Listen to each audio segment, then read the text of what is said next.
Плача всеки ден, защото ме боли.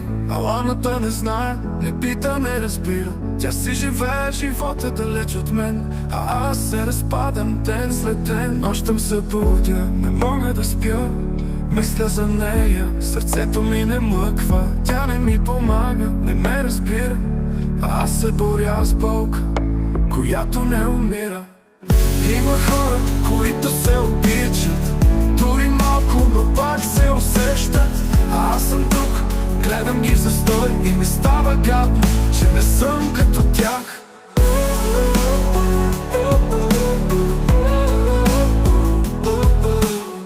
Съществувам само за да гледам как другите се любоват, как се намират. А аз съм с голяма и тежка болка.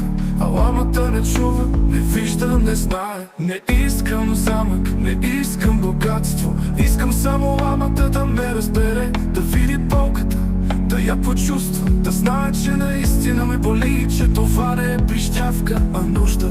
Дадох и всичко, което имах в мен, а тя го остави без дори да се замисли дали е правилно. И сега съм тук, за празно сърце, а тя си живее живота без да знае какво ми е. Не е правилно, не е яко да страдам така, а тя да е щастлива. И ако някога чуе това, нека знае, искам само тя да ме разбере.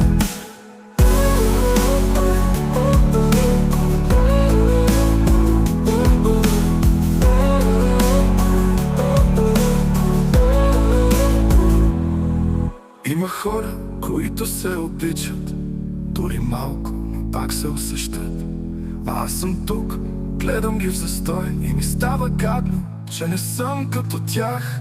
Съществувам само за да гледам как другите се любоват, как се намират. А аз съм с голяма и тежка болка.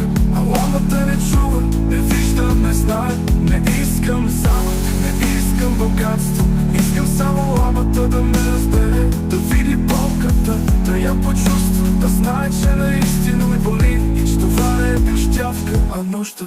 Дадох и всичко, което имах в мен, а тя го остави без дори да се замисли дали е правилно. И сега съм тук, с празно сърце, а тя си живее живота без да знае какво ми е.